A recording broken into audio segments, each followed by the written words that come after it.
All right, good evening. It's a late evening here, about 1 o'clock. It's a nice quiet time for a little reading.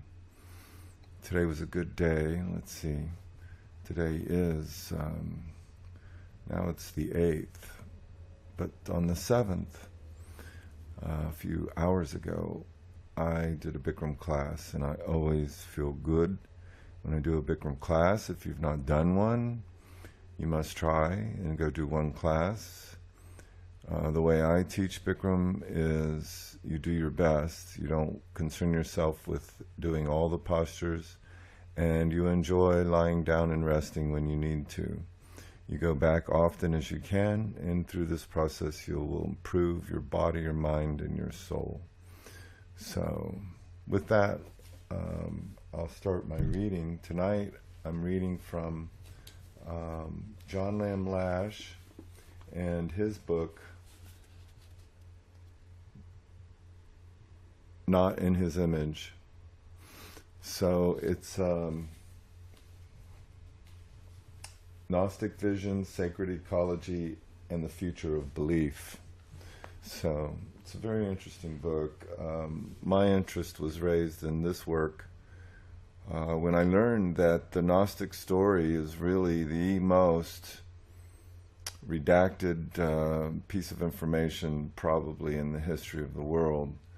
The Gnostics themselves were all killed out, and that's what this chapter is about that I'll read tonight. I'm going to read from the chapter entitled The Murder of Hypatia. So let's begin. On a spring day in the year 415 CE, a pagan noblewoman emerged from the lecture hall attached to the great library of Alexandria and called for a chariot, intending to drive herself home. Although there were many educated pagan women of high social standing and good education in Alexandria in that era, Hypatia, as she was called, was one of the few who owned and drove her own chariot. A familiar sight to the local populace, she often halted her horses and descended into the street to chat amiably with the local people, or to debate issues of philosophy with whomever might wish to engage her. Her openness, combined with her kind, elegant manner, won her the admiration and affection of the townsfolk. Hypatia was also active in official capacity in civic affairs normally dominated by men. Such were her self-possession and ease of manner arising from the refinement and cultivation of her mind, that she not infrequently appeared in public presence of the magistrates, without ever losing in an assembly of men that dignified modesty of comportment for which she was conspicuous, and which gained for her universal respect and admiration. Hypatia's beauty was legendary, and equaled only, it was said, by her intelligence. Tall and confident, commanding her chariot with ease, clothed in a long robe and signature scarf of the teaching class, she must have cut a striking figure in the thriving streets of that most cosmopolitan of cities. No realistic image of her survives. On that March 15 day in 415, as Hypatia entered the public square near the Caesarean church where Christian converts were known to gather, she found her path blocked by a menacing crowd.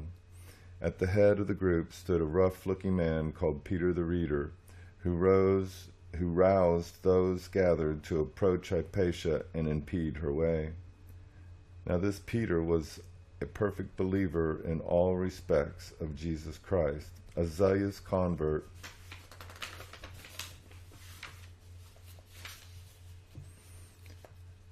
who admired Creole, the Christian bishop of Alexandria. Recently, when a local prefect prosecuted one of Creole's protégés for openly attacking pagan doctrines, Hypatia had sided with the prefect and the man was severely admonished. Creole had an axe to grind with Hypatia, although he could not afford to look bad in the public eye by acting openly against her.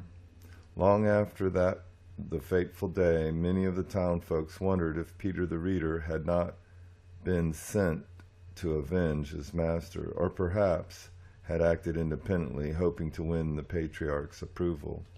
Public opinion held that Creole, who was on record for calling Hypatia a sorceress, was complicit in the attack. Peter exhorted the crowd to throw tiles at Hypatia and pulled her from the chariot. Her long robes and scarf proved an advantage to the mobs, consisting mostly of rough-handed workmen. They quickly overpowered her by yanking hard on her loose clothing from all sides. Pulled to the ground, she struggled in vain to break free and run.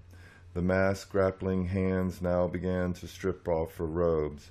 Members of the local populace stood by helplessly, paralyzed by the horror unfolding before their eyes. The violence of the mob escalated rapidly, its intensity fed by the rankest shouts of Peter the Reader. He called Hypatia a vile heretic and witch who beguiled people through her beauty and her teachings, which were nothing but wiles of Satan. Hypatia protested and cried for help, but a stiff blow broke her jaw. In a matter of minutes, she was on her knees in a pool of her own blood, crushed under a flurry of blows, kicks. She was rapidly beaten to death. Not content merely to take her life, the mob pounded her naked body to a pulp, tore her limbs off her torso. The number of attackers and ferocity of their assault made it impossible for anyone witnessing the murder to intervene. When Hypatia was dead, the attitude of the mob shifted abruptly from outrage to triumph. These men who were self-declared Christians immediately began to exult in what they had done. The frenzy of the victory was so acute, it could not be satisfied by the beating and dismemberment of the defenseless woman. As if emanating from their pores, some force of inhuman inspiration electrified the haze of the violence that fumed around the murderers. Wild-eyed and with excitement, several members of the mob ran to the nearby harbor and scooped up the razor-sharp oyster shells to be found in abundance. They returned and passed out shells, and Peter encouraged his henchmen to scrape every last morsel of flesh from Hypatia's bones. When the men were done, they took the scraped bones to a place called Cindron and burned them to ashes. Next section heading: Wisdom Incarnate. Hypatia was the daughter of the mathematician Theon of Alexandria, the last known teacher in the age-old tradition of the mystery schools, the spiritual universities of antiquity. The year and month of her death are known. The year of her birth is less certain, but 370 CE is generally accepted. Thus, she would have been around 45 when she was murdered. Historians have long regarded her death as the event that defined the end of the classic civilization of Mediterranean Europe. It signaled the end of paganism and the dawn of the Dark Ages. Paganism, the generic term for pantheistic religion in the Western classical world, merits capitalization as much as Christianity. Theon was headmaster at the Museum of Alexandria, the place dedicated to the Muses, daughters of ancient goddesses of memory, Minamosian. Each of the Muses embodied a sacred art, such as astronomy, lyric poetry, and history. The 9 daughters of memory presented a model for curriculum of the mystery schools. Museums today are merely repositories of relics from the past, but the Alexandria Museum was the setting for a wide range of living traditions, truly a center of higher education. The campus spread along the horseshoe-shaped port dominated by its pharaohs, the famous 400-foot high lighthouse that ranked among the 7 wonders of the world. It included many independent academics dedicated to the subjects as diverse as geometry and sacred dance, and training guilds that produced a constant stream of graduates in the fields such as sculpture, botany, navigation, herbology, engineering, and medicine. The assemblies and the guilds associated with the Royal Library had their own libraries and teaching facilities.